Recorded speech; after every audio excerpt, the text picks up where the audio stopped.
दोस्तों जय हिंद जय भारत। मैं मदन लाल आज़ाद, संस्थापक संयोजक all India bike board taxi union.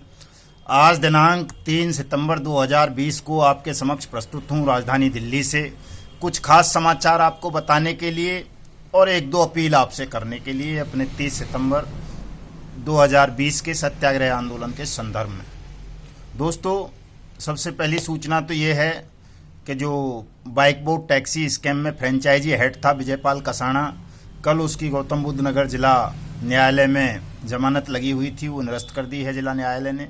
एक अच्छी खबर है। और दूसरी खबर ये है कि 2-3 दिन पहले ईओडब्ल्यू उत्तर प्रदेश ने जो संजय भाटी की पत्नी थी दीप्ति बहल और उसका जो साथी था रविंदर वर्मा, उसकी पत्नी और कई लोग उसके संजय भाटी के परिवार के जो फरार चल रहे हैं, उनकी जो इनाम राशि थी वो 25,000 से बढ़ा करके 50,000 रुपये कर दी है।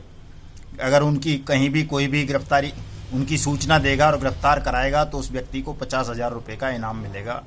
रविंदर वर्मा, उसकी पत्नी दीप्ति बहल और अन्य जो संजय भाटी के परिजन और साथी फरार हैं बाइक बोर्ड टैक्सी स्कैम। यही स्थिति दोस्तों हेलो टैक्सी स्कैम में हो गई है। हेलो टैक्सी स्कैम के जो भी 18-20 मुजरिम हैं जो अभी तक फरार चल रहे हैं, जिनके नॉन अवेलेबल वारंट इशू हो चुके हैं दिल्ली कोर्ट से, और उनकी गिरफ्तारी पर भी 50,000 रुपये का इनाम घोषित हो चुका है। अगर कोई भी कहीं भी, चाहे डेजी मेनन हो, राजेश महतो हो, वो दूसरा कौन सा महापात्रा है वो हो, या सुंदर भाटी या जो भी हैं, वो अगर कहीं दिखते हैं तो उनकी सूचना तुरंत पुलिस को दें। पुलिस उनको अरेस्ट करेगी और आपको इनाम दिया जाएगा।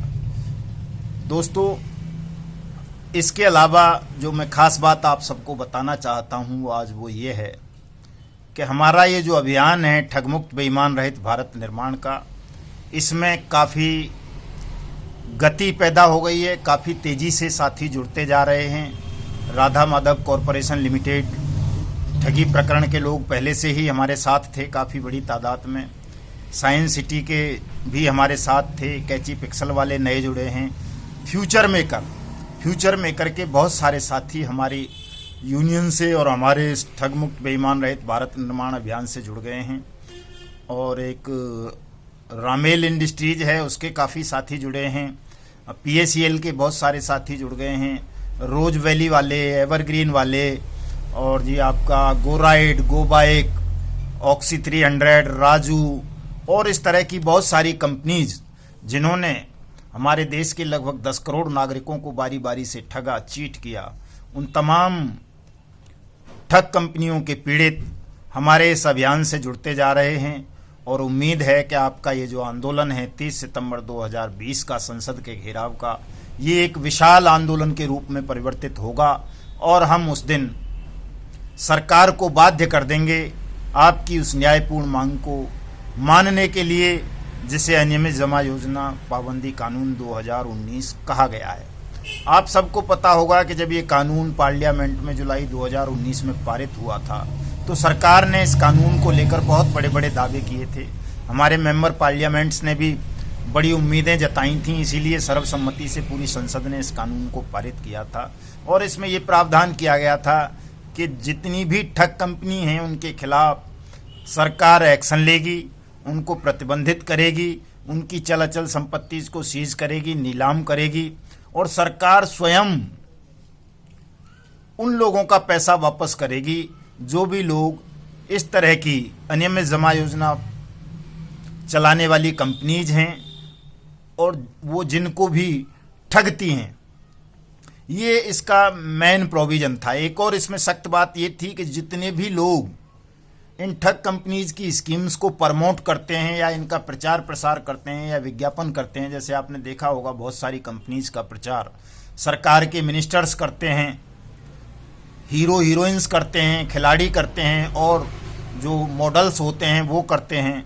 तो इस तरह के लोगों के खिलाफ भी इस कानून में सख्त एक्शन लेने का प्रोविज़न बनाया गया है। ऐसे लोगों के खिलाफ भी मुकदमा दर्ज होगा और उनको भी दंडित किया जाएगा, उनसे भी जुर्माना वसूला जाएगा। ये प्रोविज़न है दो मोटे मोटे। तीसरा प्रोविज़न ये था कि एक निश्चित समय सीमा 180 वर्किंग डेज के अंदर सरकार इस तरह की ठगी मामलों में ट्रायल कंप्लीट कराएगी, स्पेशल कोर्ट गठित कराएगी स्पीडी ट्रायल होगा और तमाम ठगी पीड़ितों का पैसा वापस करना सरकार की ड्यूटी होगी और ये अनिवार्य ड्यूटी होगी। ये 3 मोटे मोटे प्रावधान हैं अनियमित जमा योजना पाबंदी कानून 2019 के। लेकिन दोस्तों, बड़े दुख की बात यह है कि आज 1 साल से भी ज़्यादा हो गया इस कानून को पास हुए पार्लियामेंट में, लेकिन सरकार ने इस कानून के रूल्स को नोटिफाइड नहीं किया।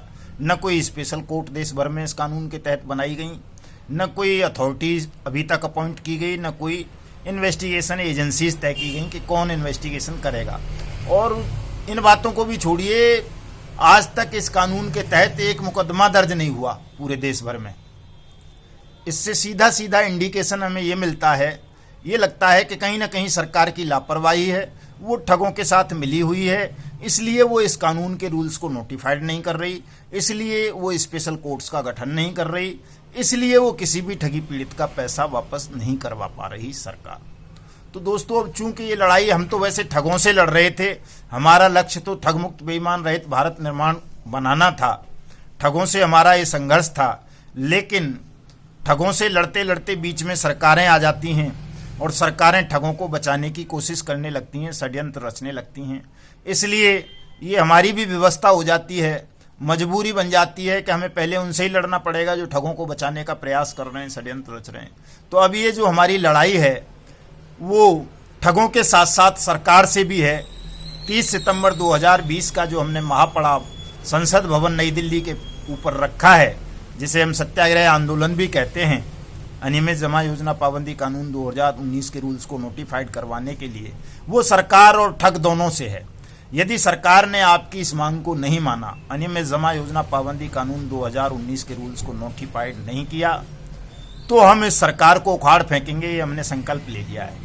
क्योंकि 10 करोड़ लोग हैं दोस्तों देश में ठगी पीड़ित, और अब तो वो जो बेरोजगार लोग हो गए हैं 10 करोड़ से ज़्यादा, वो भी आपके इस आंदोलन से जुड़ना चाहते हैं। बहुत सारे लोगों के फ़ोन कॉल्स आ रही हैं, वो भी कहते हैं कि साहब एक साथ ही कर डालते हैं। हम भी तो ठगी पीड़ितों के ही बच्चे हैं, ज़्यादातर उनमें से भी किसानों के हैं, मजदूरों के हैं, आर्मी पर्सनल्स के हैं, इस तरह के ही हैं तमाम बेरोजगार जो शिक्षित युवा बेरोजगार है, वो भी आपके इस आंदोलन से जुड़ना चाहते हैं।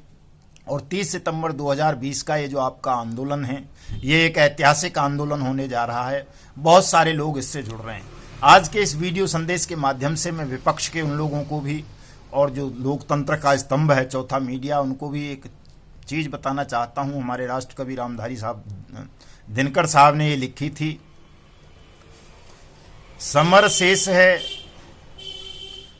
शेष है नहीं पाप का भागी केवल व्याध, और जो तटस्थ हैं समय लिखेगा उनका भी अपराध। दोस्तों, सरकार तो अपराधी है ही, उसने ठगों से पैसे खाए हैं, जो आपकी मेहनत की कमाई को ठगों ने लूटा, उसमें से एक बड़ा हिस्सा सरकार में बैठे हुए बेईमान मिनिस्टर्स, बेईमान ऑफिसर्स और प्रधानमंत्री तक गया। इसलिए सरकार न अनियमित जमा योजना पाबंदी कानून 2019 को नोटिफाइड करना चाहती है, न ठगों की प्रॉपर्टीज को सीज और नीलाम करके आपका पैसा वापस देना चाहती है। सरकार तो दोषी है ही है ठगों के साथ साथ, लेकिन जो विपक्ष में बैठे लोग हैं, जो सरकार पर दुनिया भर की उंगलियां रोज की उठाते हैं, उन लोगों को भी हम निरपराध नहीं कह सकते, क्योंकि इन ठगी प्रकरणों पर कोई भी विपक्ष का नेता या मीडिया मुंह नहीं खोल रहा है, जबकि उनका धर्म था, फर्ज था, कर्तव्य था कि जिन ठगी प्रकरणों में हमारे देश के 2 लाख से ज़्यादा सैनिकों को ठग लिया गया हो, जिनके शरीर के खून को निकाल करके बाजार में बेच दिया गया हो, जिसमें करोड़ों किसानों और मजदूरों की जिंदगी को तबाह कर दिया गया हो, उन ठगी प्रकरणों के खिलाफ विपक्ष के लोगों को बोलना चाहिए था, मीडिया को इस पर डिबेट्स करानी चाहिए थी, लेकिन उन्होंने अपने कर्तव्य से विमुख होकर के इन तमाम चीज़ों को उपेक्षित रखा, नेगलेक्ट किया, किसी ने भी इस तरफ ध्यान नहीं दिया, और मजबूरन ये लड़ाई तमाम ठगी पीड़ितों को स्वयं ही लड़नी पड़ रही है। अब आप सब लोग एकजुट हो जाएं और 30 सितंबर 2020 के सत्याग्रह आंदोलन को इतना ऐतिहासिक, इतना ज़बरदस्त आंदोलन बना दें कि देश के तमाम पॉलिटिकल पार्टीज, पार्लियामेंट में बैठे हुए मेंबर पार्लियामेंट और सरकार, ऑफिसर्स, मीडिया आपके इस जलवे को, आपके इस अभियान को, इस आंदोलन को देख करके शर्म से पानी पानी हो जाए।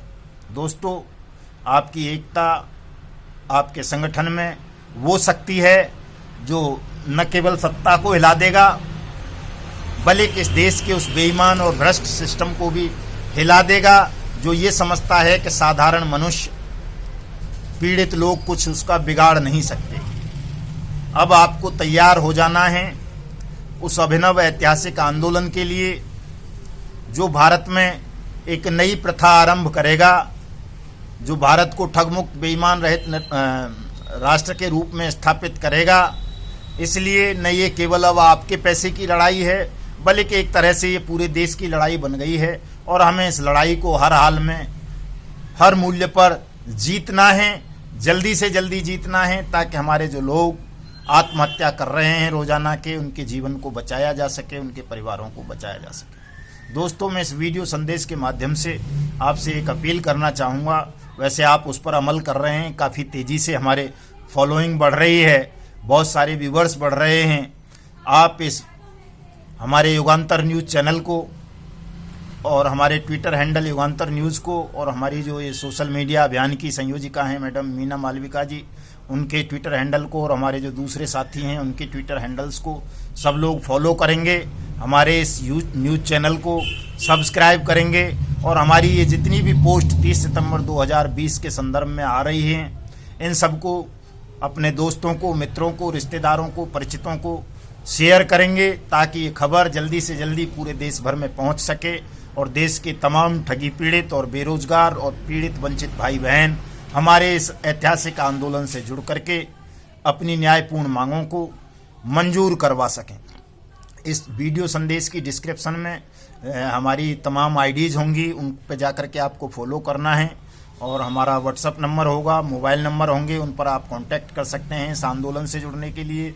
और जिन लोगों ने भी अभी तक अपनी शिकायतें कहीं दर्ज नहीं कराई हैं, वो सब लोग अपनी अपनी शिकायतें दर्ज कराएंगे। अगर आपको पुलिस में या कहीं जाने में परेशानी महसूस होती है, नहीं जाना चाहते, तो अपनी शिकायत आप हमें हमारे व्हाट्सएप नंबर पर या ईमेल पर भेजेंगे, हम उसको दर्ज कराएंगे, आपका पैसा आपको वापस दिलाएंगे। दोस्तों, तो साथियों, आज के इस संदेश में इतना ही।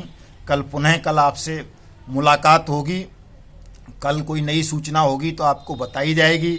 इसलिए आप सब लोग इस न्यूज़ चैनल को अवश्य ही सब्सक्राइब कर लें और इसका विस्तारीकरण करें ताकि आपकी आवाज़ को कहीं कोई दबा ना सके और आपकी आवाज़ के समक्ष ये बेईमानों की और ठगों की आवाज़ छोटी पड़ जाए, बहुत तुच्छ पड़ जाए और ये आपका पैसा जल्दी से जल्दी आपको वापस कर दें। जय हिंद, जय भारत।